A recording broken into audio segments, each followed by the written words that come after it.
Deuxième partie de Frontal, votre rendez-vous qui vous plonge au cœur de l'actualité politique sur le continent. Le numéro de ce jour, nous l'avons vu, est consacré au Mali. Nous étions en train donc de parler de la nature du régime au Mali et de sa coopération avec des États extérieurs. Sadio Morel Kanté, vous vouliez répondre très rapidement à Mamadou Sissoko. Voilà, Mamadou Sissoko, je voulais dire que la question de souveraineté que les Maliens préfèrent Assimi parce qu'ils sont plus patriotes aujourd'hui que jamais, ça ne peut pas se faire tant que le Mali ne maîtrise pas par lui-même certains mécanismes. Quel mécanisme? Allez-y. Je vais vous dire une chose. Ce que l'Afrique n'a jamais voulu expérimenter entre la démocratie de Dogo, de Mitterrand, entre ce que j'appellerais, parce que je pense que l'Afrique est à la recherche d'une voie quand même, il lui faut laisser le temps de trouver cette... Tout le monde est à la recherche d'une voie, voilà, même l'Europe est à la recherche d'une voie. Et je pense que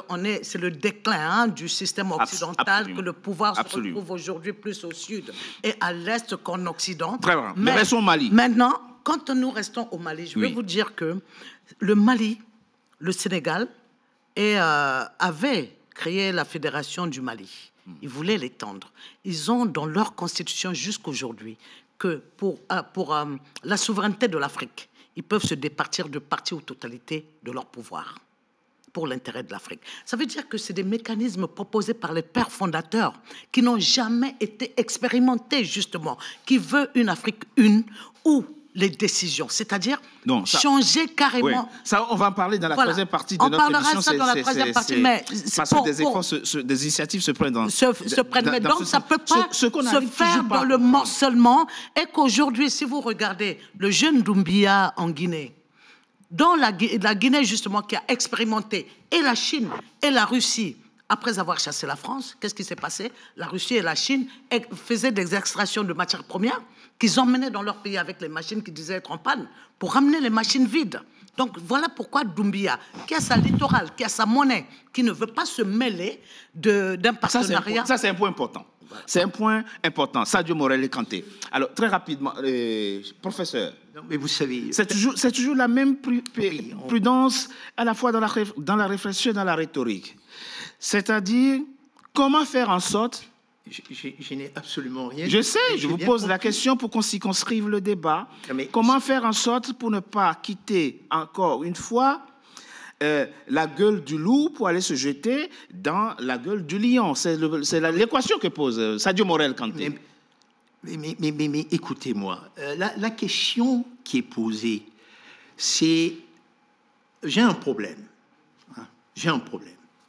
Pour résoudre le problème, il est nécessaire d'identifier une stratégie. Bien sûr. Là, je vais faire, vous allez souffrir, écoutez, on va faire méthodiquement les choses. J'ai un problème, je vais dire, quel est le problème? Où je désire aller? À l'issue de quoi, je vais élaborer une stratégie, et il n'y a pas de stratégie sans allocation de ressources.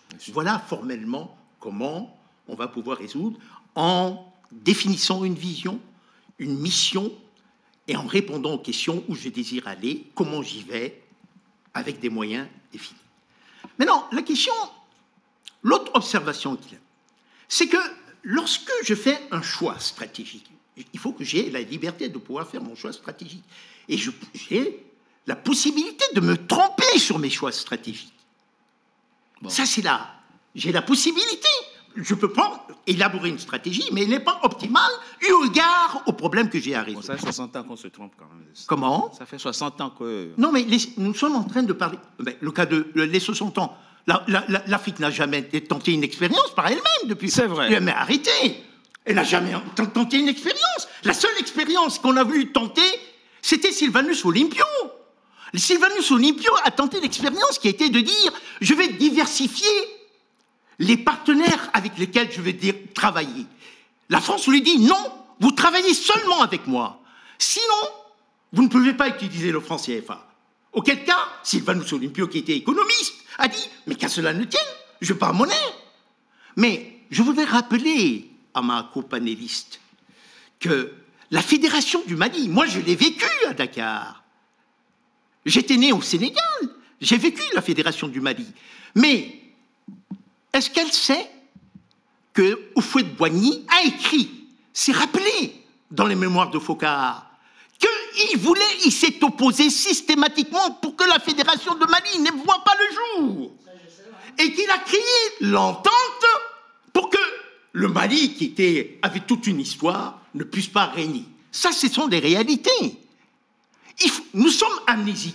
C'est pour ça que j'ai dit, c'est une expérience qui n'a pas été expérimentée. Je peux avancer. Je suis en train de faire une rétrospective historique qui nous permettrait de pouvoir avancer. Et qu'est-ce qui s'est produit? Il s'est produit la chose suivante. Toutes les tentatives, peut-être des pères fondateurs, ont été complètement sapées. Donc la question aujourd'hui, c'est de dire, nous avons tenté, ou nous avons essayé de regarder ce qui s'est passé, nous voulons assurer notre souveraineté. Cette souveraineté, comment s'y prend-on? Mais si vous avez un État qui est un État morcelé, il faudrait d'abord résoudre le problème de la reconstitution de l'État. Absolument. Alors, si vous commencez par cela... non, mais par cela... Oui, allez-y très rapidement. Je chute. C'est important, le dernier point que vous évoquez. Si vous avez un État morcelé, voilà un État morcelé, des petits bandits arrivent et qui refusent des règles du jeu, qu'on ne peut pas arriver. Il y avait un Premier ministre qui est allé dans eux, etc., et qui n'a pas le droit. Et alors, d'autres qui disent, nous sommes pour la reconquête de l'État unitaire, mais qui en même temps font un travail de sape en dessous, et qui vont jusqu'à dire, un de mes collègues, professeur à Saint-Cyr, n'est-ce pas, dit, mais ces gens-là, ils n'ont jamais été colonisés, dirigés par des nègres, et il n'est pas question qu'ils soient dirigés par des nègres. Il a écrit, vous savez, mais ça a été écrit, il faut quand même la rappeler. Par ailleurs, ce que je voudrais dire avant qu'on chute, je chute, permettez-moi de chuter. Moi-même, j'ai formé des officiers militaires français. C'est pas de la fanfaronnade. Ah non, mais je vous... Ils ont envoyé dans le cadre, je l'ai fait jusqu'en 90, avant d'assurer de manière permanente à Clermont-Ferrand. J'étais 4 jours à Clermont-Ferrand. Le vendredi, je prenais l'avion pour venir enseigner à Subdeco Paris. Il y avait justement ces militaires. Moi, j'aurais tendance à leur poser la question suivante. Mais le problème, que pensez-vous en tant qu'officier? Vous restez pendant 10 ans, et d'autres avec même des supplétifs, n'est-ce pas, mettent moins de 10 ans, alors que vous dites que vous êtes venus cerner, lutter contre l'islamisme. Oui. Donc il y a des problèmes qui s'opposent sérieusement, et ces problèmes, on en parlera peut-être par rapport à là. Et j'ai dit. Et ça me permet effectivement, pour faire avancer, le débat, c'est très important, il y a problème. Et parce qu'il y a problème, le 15 août 2022, l'armée française quitte votre pays, le Mali. Le 31 août 2023, la MINUSMA quitte Kidal. Le 14 novembre 2023, les FAMA rentrent dans Kidal et font hisser le drapeau malien. Là qui était triomphé, parce qu'on a compris, c'est à partir de là qu'on a compris les Maliens dans son ensemble et que ce n'était pas les problèmes, les Maliens qui avaient un problème entre eux. C'était d'autres personnes de l'extérieur. Et Mali a pris le Kidal. C'était une rêve pour certaines personnes parce que certains pensaient que c'est nos enfants, nos petits-enfants qui vont voir ces jours-là. Et c'est grâce au courage politique et stratégie mis en place depuis l'arrivée du colonel Assimi Goïta avec son gouvernement qu'on a quand même défini en plan 3 choses. L'armée, l'infrastructure et des formations. Et ça, c'est ça la stratégie. Voilà. La stratégie, c'est très important ce point que vous venez d'évoquer. Mais comment avancer et comment continuer ce débat sans rendre hommage aux FAMA, aux forces armées maliennes, ces vaillants soldats qui sacrifient leur vie pour la sécurité du Mali et des Maliens. Kidal est devenue malienne et c'est important de le soulever ici, Sadio Morel. Quand 2 points importants ont été évoqués dans le développement du professeur. Très sérieusement. Vous savez, la dernière fois que vous avez reçu Choguel Maïga sur votre plateau, juste avant la Covid, il était justement venu présenter un livre. Avant, à l'époque, il n'était pas encore... Oui, il n'était pas encore Premier ministre. Oui. Il était venu promouvoir son livre, dans lequel il a fait un travail de fourmi qui montrait que depuis 1907, les Français avaient promis l'autonomie à Kidal. Dans cette partie du Mali, la France a toujours dit que Kidal, c'était les Touaregs sont nos amis. Ensuite, il y a eu l'accord d'Alger. 2015. 2015.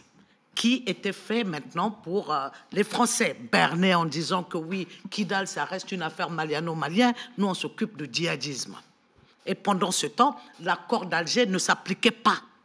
Et ce qui met le feu aux poudres, c'est que l'article 65 de l'accord d'Alger dit que pour n'importe quelle décision concernant cet accord-là, il faut que tous les protagonistes se retrouvent. Or, petit à petit, les SEMA, ceux qui se sont constitués en force, en CPS ou PCS, je ne retrouve plus le site, ont été isolés des accords à un moment au Mali. Voilà pourquoi certains ont repris position. Non, je ne dis pas que aller brûler un bateau qui fait des civils... Personne n'était interdit de venir signer. L'accord a été mis. Non. Je sais que l'accord a été signé.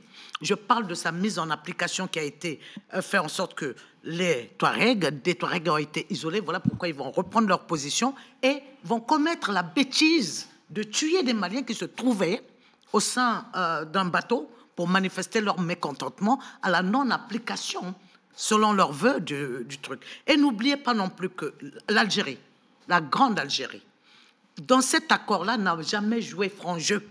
L'Algérie s'est toujours protégée. Depuis 2002... Mais on va circonscrire le débat. On va circonscrire, ok. C'est très important. Mais quand je dis ça, oui, c'est juste pour vous poser une question précise. D'accord. Mais avant un petit rappel, très rapidement, vous venez de parler de Choguel Maïga, le Premier ministre malien. Oui. Que dit Choguel Maïga? Et comment est née la fronde contre la France? Choguel Maïga rappelant la frustration et la déception du colonel Assimi Goïta qui dirige aujourd'hui la transition Mali dit: le colonel Assimi Goïta était avec ses camarades aux portes de Kidal. Il voulait rentrer dans Kidal. L'armée française a dit: vous ne rentrez pas dans Kidal. Si vous bougez, on vous met une balle dans la tête. Et c'est là où le président Tuel s'est dit: ah, ces gens ne sont pas là. Oui, mais c'est ça, je suis désolée. Mais là, comment alors régler la question de l'unité du Mali, voilà, si vous ne vous détournez pas vers d'autres partenaires, puisque vos partenaires, vos amis soi-disant qui sont là, vous interdisent de rentrer dans Je suis dans des forums avec M. Sissoko, oui, dans des forums qui parlent du Mali. Et je lui envoie justement des propos contradictoires de Choguel, avant qu'il soit Premier ministre, à propos de la même question que quand il est devenu Premier ministre. Ça, il ne peut pas démentir. Choguel n'a pas tenu les mêmes propos. Quand il voulait... ok, laissons la polémique Choguel. Oui, voilà, votre question. Mais c'est évident qu'à un moment donné, la rupture est intervenue entre l'actuel... Il faut chercher... que fallait-il faire? Que fallait-il faire? Ouais. Justement, très belle et vaste question. Moi, je pense que... Selon vous? Selon moi, oui, c'est là où je crois que tout l'avenir de l'Afrique de l'Ouest se joue. Selon moi, toujours. Parce qu'on ne peut pas rester dans cette situation. Oui. Il faut en sortir. Oui. Mais on n'en sort pas en emmenant des gens qui ont montré la mauvaise foi et le mauvais exemple après qu'on ait chassé certains. C'est-à-dire, l'Afrique peut se construire. Vous ne répondez. Je réponds. Vous dites ce qu'il ne fallait pas faire, oui, mais vous ne dites pas ce qu'il fallait faire. Ce qu'il faut faire, ouais, c'est justement que... moi, je suis dans une dynamique où, quand je vois aujourd'hui que c'est l'Inde qui permet à l'Afrique d'être G21, au G20 d'être G21, je me dis l'Afrique a raté le coach. Sadio Moré-Kanté. Oui, non, mais j'arrive. Très rapidement, non, mais pour être court. De 2013 à 2022, les différentes opérations, Serval, Barkhane, tout ce qu'on veut, n'ont pas permis de reprendre voilà. Kidal. Maintenant, pourquoi, lorsque nous avons chassé la France, pourquoi n'avons-nous pas demandé à la CEDEAO une force pour pouvoir être là? CEDEAO. La CEDEAO. Mais CEDEAO, il n'était pas au Mali? C'est pas CEDEAO? Non, la CEDEAO ne faisait pas partie des forces d'interposition. Non. Parmi les forces d'interposition, il y avait... Non. Mais c'est une bonne question. Non. C'est une bonne question à laquelle on peut tenter de répondre pour ça, très rapidement, oui. Il y avait le G5 Sahel. C'est une bonne question. Non. Oui. Pourquoi aller si loin en Russie quand on a des amis dans la sous-région? C'est ce que vous voulez dire. Alors qu'on est membre signataire de la CEDEAO et que c'est le Mali, à la mort de Baré Maïna Sara, a politisé justement et a introduit les clauses qu'aucun militaire ne prendra plus le pouvoir. La CEDEAO a déjà fait quoi? Allez-y très rapidement. Permettez. Là encore, sur le plan la Gambie, il n'y a pas longtemps. Il n'y a eu rien en Gambie. vous me permettez, je l'extrais d'un second ouvrage que j'appelle « Assassinat de Sylvanus Olympio ». 60 ans déjà. Vous aimez beaucoup revenir sur... A-t-on réellement appréhendé les dessous de cartes de cet assassinat? Permettez-moi. La CEDEAO... Est-ce que ça ne nous ramène pas encore trop loin? Non, professeur? Comment? Est-ce que ça ne nous ramène pas trop loin dans l'histoire? Non, pas du tout. D'accord. Mais écoutez-moi, souffrez d'écouter. Mais je vous en prie, professeur. Mais écoutez, si vous avez affaire à un universitaire qui vous ramène, un scientifique, mathématicien, qui va plonger dans l'histoire pour vous ramener, soyez content de souffrir et d'apprendre gratuitement, sans prétention aucune de ma part. Alors, la CEDEAO a-t-elle fait sienne ce qu'un ancien secrétaire général de l'OUA nous spécifiait à la suite d'Aimé Césaire, mettant en perspective une de ses assertions, notamment « l'heure de nous-mêmes a sonné ». C'est Edem Kodjo, de poursuivre. Ancien secrétaire général de l'OUA. Oui, bien sûr.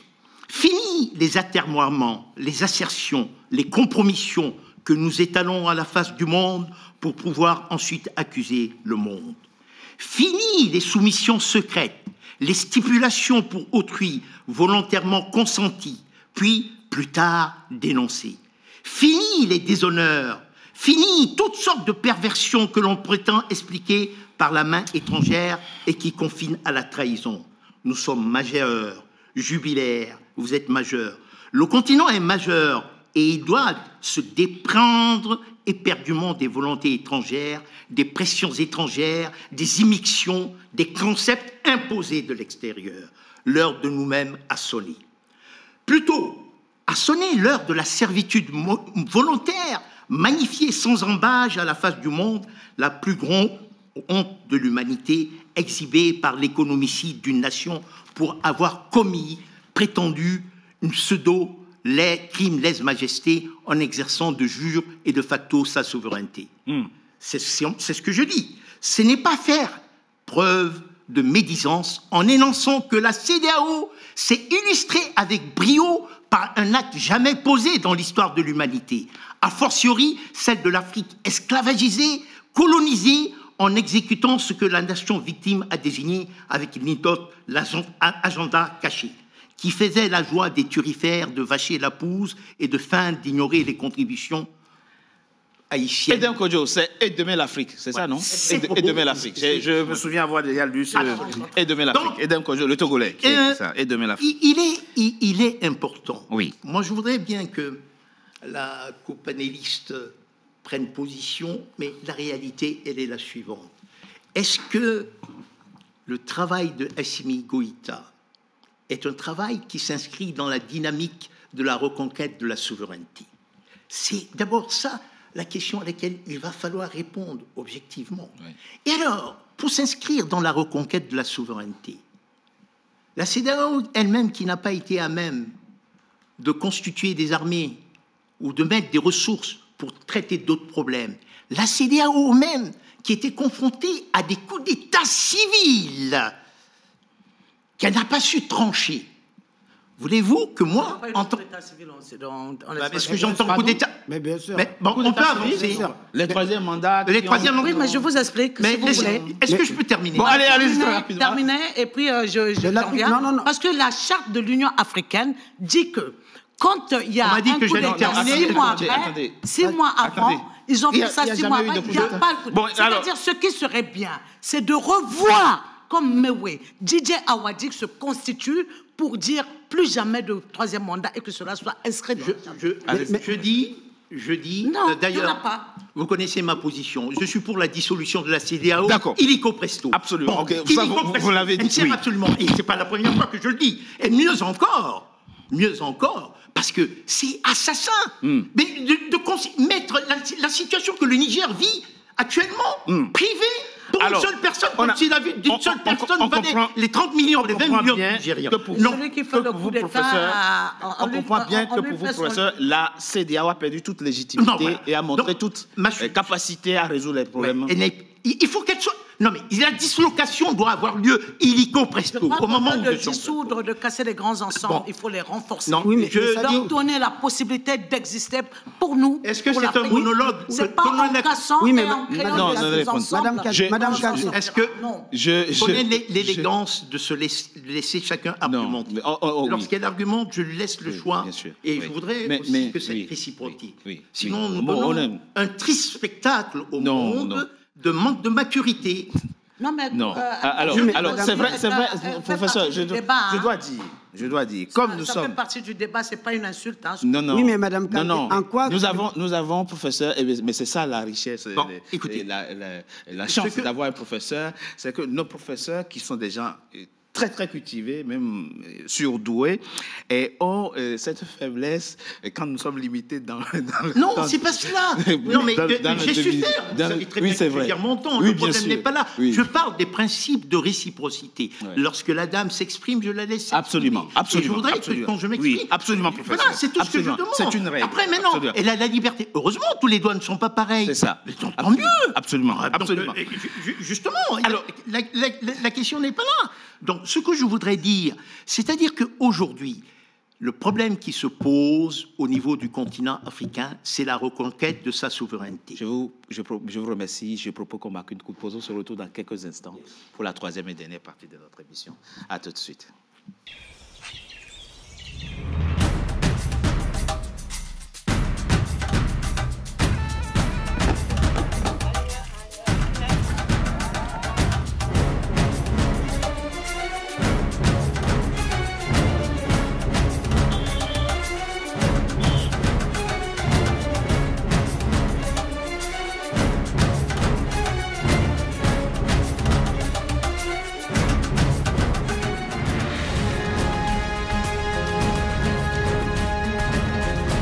NCA, la nouvelle chaîne africaine.